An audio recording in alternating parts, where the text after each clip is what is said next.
Okay, I'm finally back to read more MDZS. I have a mic now. Can't see. I'm much better at reading, I think. That was like my first attempt, so please don't judge me. Um, I've been reading other books lately to y'all. We are going to pick up where we left and hopefully at least finish this chapter. I don't know if it's chapter 1, but I learned how to pronounce Sujue and Sujue and Gongsa. I've been learning, guys. Okay, we're gonna begin where we left off. And let me know if you just want me to read you the first one, because it was pretty bad. Okay. Madame Mo's husband had only stepped out onto the threshold of the hall. He hadn't even entered the yard before he died tragically on the spot. Everything had happened within an instant. Lan Sijue, Lan Jingyi, and the others paled, but Lan Sijue was the first to compose himself. He questioned the slumped Atong. Did you see what it was? Atong was thoroughly horrified. His teeth clenched so hard that he couldn't utter a word for the moment, only shaking his head. Lan Sijue, burning with impatience, instructed his peers to bring the boy inside before he turned to Lan Jingyi. Did you fire the signal? I did, Lan Jingyi replied. But if there are no seniors nearby who can come to offer assistance, our people will probably take at least an hour before they can make it here. What do? We don't even know what it is right now.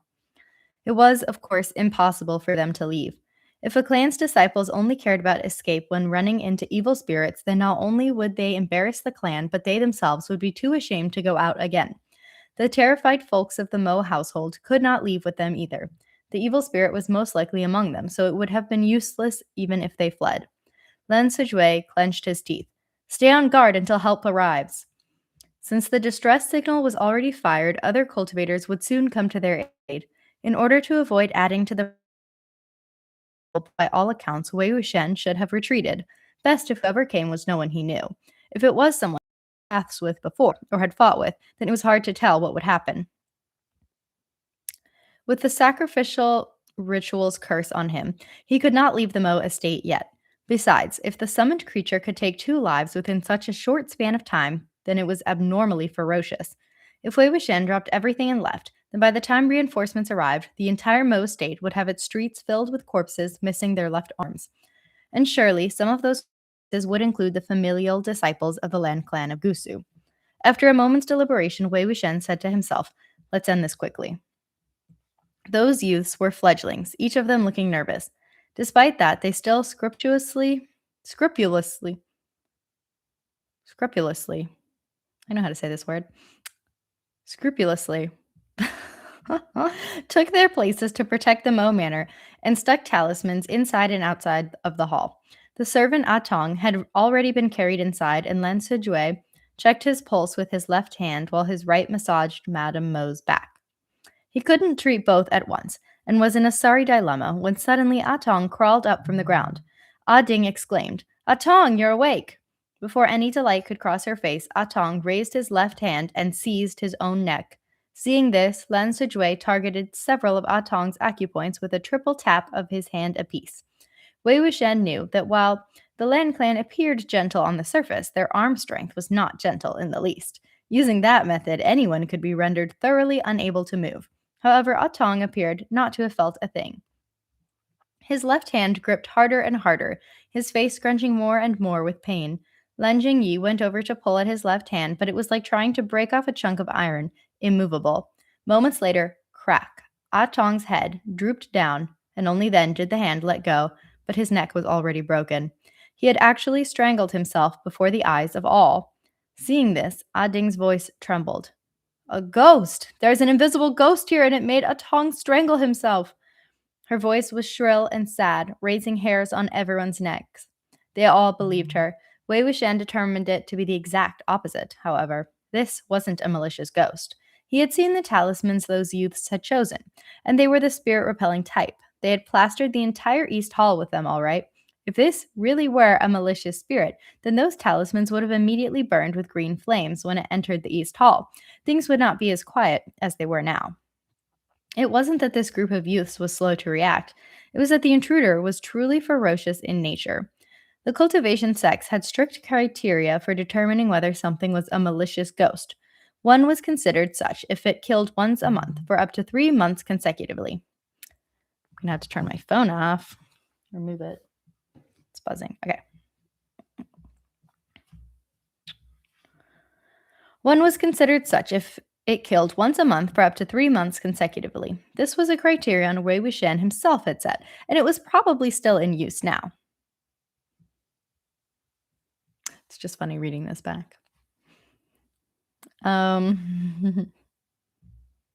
Dealing with this type was his specialty, and based on what he'd seen, killing once every 7 days would make this creature a malicious ghost that had caused particularly frequent mischief. However, this thing had just killed 3 times in a row, and in a short time span too. Even accomplished cultivators would have been hard pressed to come up with a counter strategy. Never mind these novice juniors. Just as he was thinking this, the firelight flashed. A blast of sinister wind whipped by, and every lantern and every candle in the entire courtyard, including the East Hall, was extinguished. Screams erupted the instant the lights went out. The men and women pushed and shoved, falling and fleeing. Lin Jingyi shouted, "Stay where you are! Don't run! We'll arrest whoever runs!" Those were not words spoken without reason. Wreaking havoc in the dark and taking advantage of confusion was the nature of evil spirits. The more the people screamed and ran amok, the easier it would be to attract trouble unknowingly. It was extremely dangerous to be left alone or to lose one's head at a time like this, and yet it could not be helped that everyone was scared out of their wits. So how could they possibly pay attention to and heed any instructions? It didn't take long before the East Hall fell quiet, with only the sound of light breaths and faint sniffling. Most had probably left. In the darkness, a firelight suddenly flared. It was Lan Sijue, who had lit an illumination talisman. The flames of the illumination talisman could not be extinguished by the sinister wind that carried evil, and he used this talisman to relight the candles anew, while the rest of the youths went around to console the others. Under the light, Wei Wuxian took a nonchalant glance at his wrists. Another cut had healed. It was then that he suddenly realized the number of cuts were wrong. There had been 2 cuts on his left wrist and 2 on his right. One cut healed after Mo Ziwan's death. The other cut healed after the death of Mo Ziwan's father. I forgot how you pronounce Ziwan. Ziwan. Forgive me. And then a third after the death of the servant Atong. Tallying that up, there should have been 3 healed cuts, leaving only the cut with the deepest wound and the deepest hatred. But now there was nothing on his wrists. Not a single cut was left. Wei Wuxian trusted that Madame Mo was most definitely among those whom Mo Xuanyu wished to seek revenge upon. The longest and the deepest gash was likely for her, yet it had surprisingly vanished. Was it Mo Xuanyu who had suddenly let it go and abandoned his hatred? That was impossible. His soul had been sacrificed as the price for summoning Wei Wuxian. In order for the cut to heal, Madame Mo had to die, unless... He slowly moved his gaze from his wrist to Madame Mo, who had recently roused and was surrounded by the crowd. Her face was as white as a sheet, unless she was already dead. Wei Wuxian was sure something had already possessed Madame Mo. If that thing was not a spirit, then what could it be? Suddenly, Ah Ding cried, "Hand!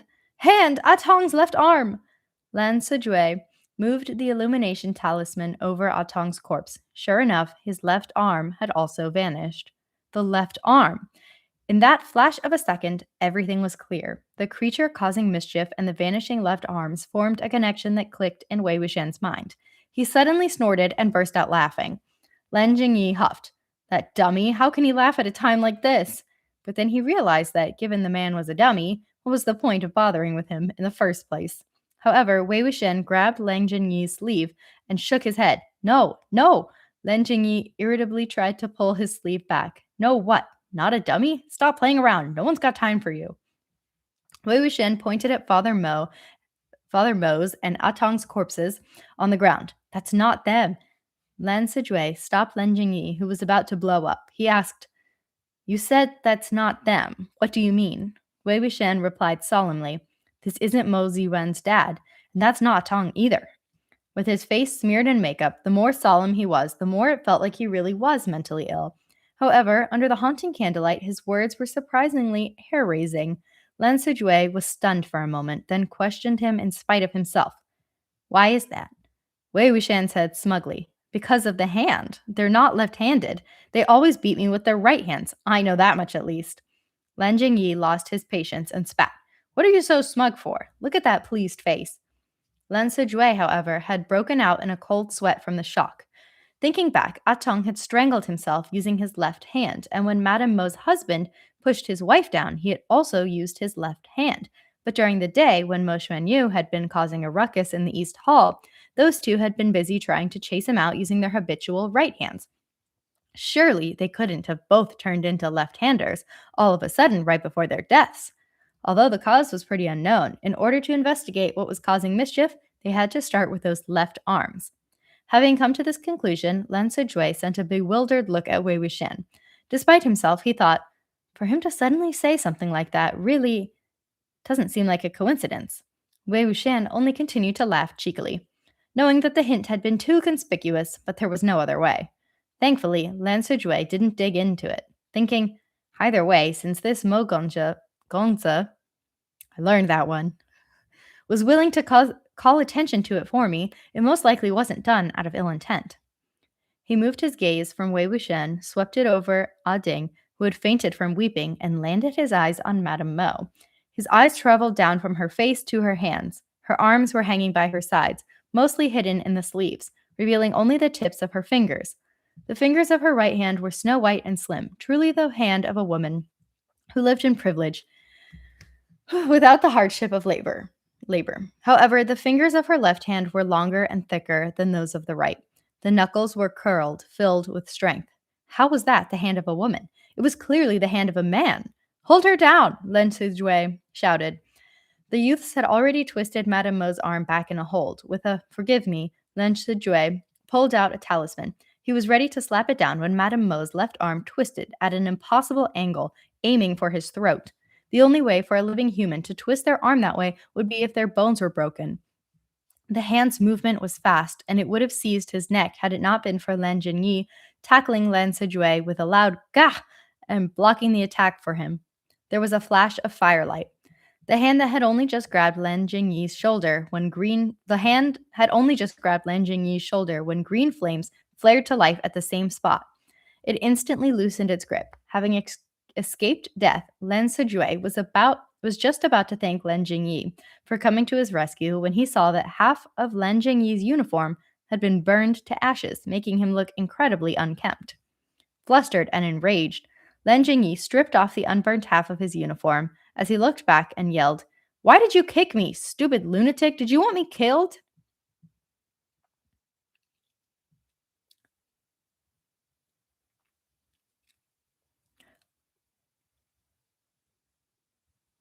Oh, I thought I had missed something, but it was coming up. Okay.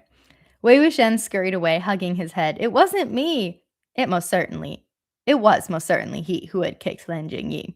The outer robe of the Lan family's uniform was tightly embroidered with spells and incantations inside its lining to provide protection. However, the effect would have been nullified after one use, when encountering a formidable creature such as this. Under these dire circumstances, Wei Wuxian could only give Lan Jingyi a kick to make him use his body to shield Lan Sijue's neck.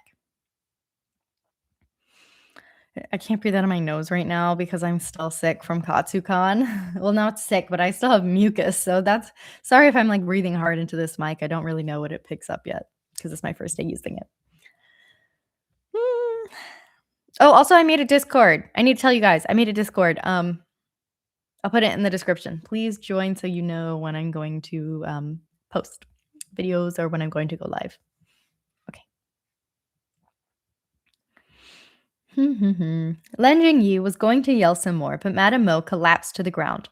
The flesh and blood of her face had been drained so utterly that only a layer of skin pressed against her skull remained. The man's arm that did not belong to her fell off of her left shoulder. Yet its fingers could still move as it willed. It was as if it were stretching, the pulsing of its veins clearly visible. That thing was the evil that had been summoned by the spirit attraction flag. Dismemberment was a standard violent death. It was a little more dignified than the way Wei Wuxian had died, though not by much. Unlike being crushed to ashes, the limbs of a dismembered corpse retained a part of the grudges of the deceased. One would yearn to return to its body, yearn to die a complete corpse. Thus, it would also attempt to seek out the other parts of its body. Once found, the corpse would then perhaps rest in peace and satisfaction, or perhaps wreak greater havoc. If the rest of its original body wasn't found, however, a limb could only go for the second best option. What was the second best option? Seek out the bodies of living humans and make do, just as this left arm had demonstrated. Devour the left arm of the living, take its place, and suck out the living human spirit, blood, and flesh. Then abandon the body to continue searching for the next host. This would continue until all parts of its original corpse were found. Once this arm attached itself to a body, it was instant death for the host. Though prior to their blood and flesh being completely eaten, the human could still move normally under the arm's control, as if still alive. After the arm had been summoned, the first vessel it found was Mo Ziyuan. The second vessel was Mo Ziyuan's father. When Madame Mo had told her husband to get lost, he'd acted out of character and pushed her. At first, Wei Wuxian had thought it was because the man was heartbroken because of his son's death, and that he had also had enough of his wife's unreasonable behavior. In retrospect, that had not been the demeanor of a father who had just lost his son. That had not been the stupor of despair, it had been stillness, the stillness of the dead. The third vessel was Atong, and the fourth was Madame Mo. The left arm took advantage of the chaos when the lights went out earlier to migrate to her body, and when Madame Mo was killed, the last cut on Wei Wuxian's wrist had also vanished with her demise. Seeing how the talismans were used but their clothes were not, all the Lan youths each stripped off their outer robes and threw them at the left arm, covering and wrapping it in layers upon layers of robes like a thick white cocoon. Seeing how the talismans were useless, but their clothes were not, all the Lan youths each stripped off their outer robes and threw them at the left arm, covering and wrapping it in layers upon layers of robes like a white cocoon, like a thick white cocoon.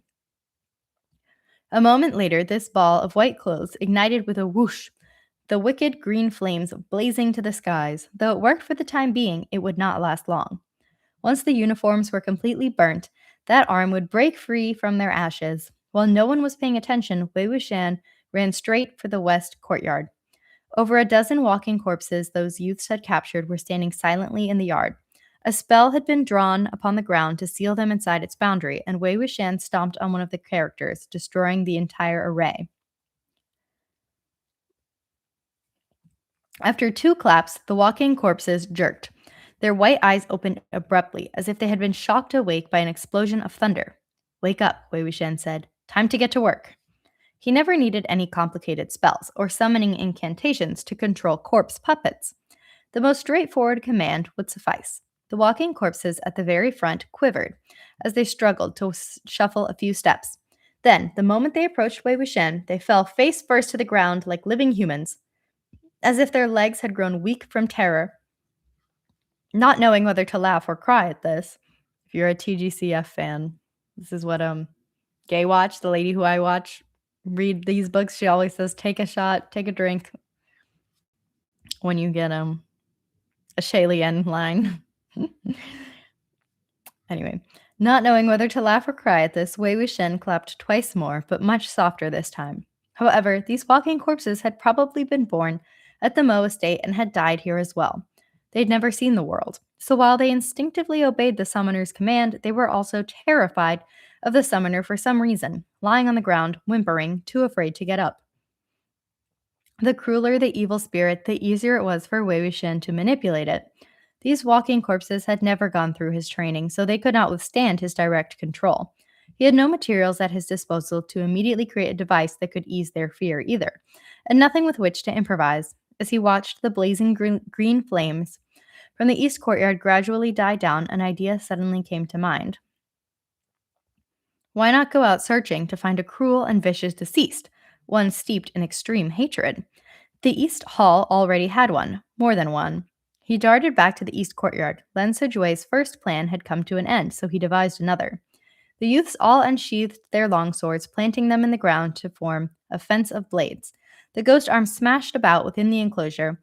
It was taking all their energy just to hold the hilts in place and prevent them from being expelled by the force. No one had the time to pay attention to who was going in and out of the hall. The This was a super cool scene in the mm, I forgot how you say the Chinese version of an anime. It's not donghua. Whatever. I'm in the Chinese version of this anime. Wei Wuxian stepped into the East Hall and yanked up the corpses of Madame Mo and Mo Ziyuan, one in each hand. In a low voice, he gave a command. Awake yet? At the sound of his voice, the souls returned. An instant later, Madame Mo and Mo Ziyuan opened their white eyes and let out a shrill shriek, unique to malicious ghosts at the moment of their resurrection. Amidst the high and low shrieks, another corpse crawled to its feet in trepidation, calling out feebly with a voice that could not have been any softer. It was Madame Mo's husband. The cries were loud enough, the hatred plentiful. Wei Wuxian was extremely pleased. Recognize that arm out there? He smiled. Tear it apart, he ordered. The three members of the Mo family were like three blasts of black wind, blowing forth in an instant.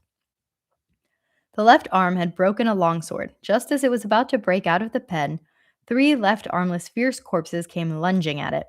Even aside from the fear of disobeying Wei Wuxian's command, these three carried an intense hatred for the creature that had killed them, and they unleashed all their fury upon that ghost arm. The one leading the attack was undoubtedly Madame Mo. Once reanimated, female corpses were often particularly ferocious. Her hair was flying wild, her white eyes crawling with red, and her nails had burst in length exponentially. She was foaming at the mouth, her shrill cries practically raising the roofs, completely crazed. Mo Ziyuan followed his mother closely, working in concert with her to both tear and bite at the left arm, while his father trailed behind them, filling in the gaps between the other two's attacks. The Lan youths, who had been struggling to hang on earlier, were all stunned. They had only ever heard of such fights between fierce corpses from sundry books and hearsay. This was the first time they had witnessed such a gory scene, and they gawked, unable to avert their eyes. They only had one thought in their minds. This is so exciting. The three corpses and the one arm were in the throes of battle. Suddenly, Mo Ziyuan shrieked as he dodged. That arm had swiped at his abdomen, and several ropes of his intestines drooped from the tear. Madame Mo snarled incessantly at the sight of this. She pulled her son behind him to shield him, while escalating her attacks, her nails slicing through air as sharply as blades made of iron and steel. However, Wei Wuxian could tell she was slowly losing against the arm. Even three freshly dead, fierce corpses working together could not subdue this one arm. Wei Wuxian watched the battle closely. He curled his tongue slightly, holding a sharp back between his lips as he hesitated to let it loose. If he whistled, he could evoke greater hatred within the controlled fierce corpses, and that would perhaps turn the tables. However, it would be difficult to ensure no one noticed that he was the instigator. In the span of a second, the hand moved as fast as it snapped Madame Mo's neck. Wei Wuxian was just about to let loose the whistle he held in his tongue when, right then, two strums from a guqin sounded in the far distance. It's our husband! The two notes were skillfully played, ethereal and clear, carrying with them the tinkling bleakness of windswept pines. The collection of demonic evils that were in the middle of a brawl all froze. The youths of the Lan clan of Gusu immediately beamed as if they had been resurrected. Lan Sujue raised a hand to wipe away the blood on his face and then looked up, calling out in delight, Han Wenjun! Look at our husband! It's Long Wenji! With the guqin. Okay, I'm going to hold it up again just so you can really... He's on a roof.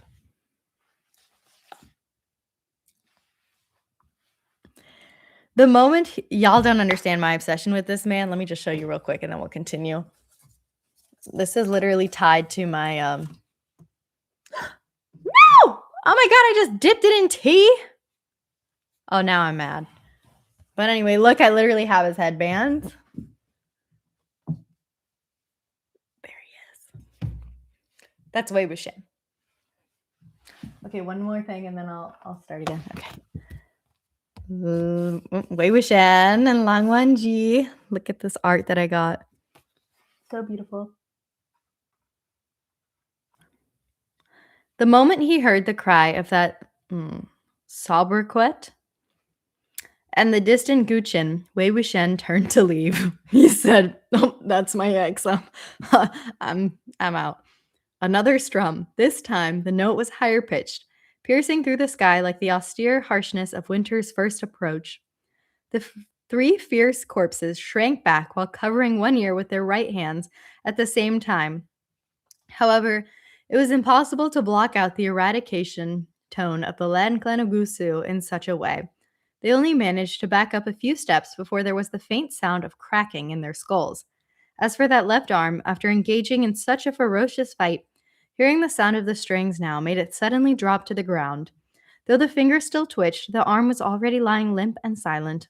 After a short silence, the group of youths couldn't help but erupt in loud cheers, the sound filled with the jubilation of having survived. They had endured a terrifying night, and now that help from the clan had finally arrived, they couldn't have cared less if they were harshly punished later for disgracing the sect with a breach of etiquette.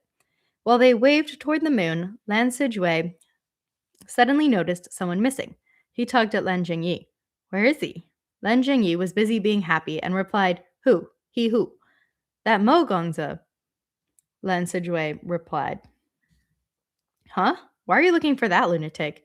Who knows? Maybe he was scared of getting beaten up by me and ran off somewhere." There's like an ellipses. Lan Sijue knew that Lan Jingyi was unmindful and straightforward, never thinking deeply on things or harboring suspicion. He thought to himself, "I'll just wait until Hang Wenjun is down here, then report to him about that man and the incident." The Mo estate slumbered soundly, though whether that piece was real or fake was difficult to tell.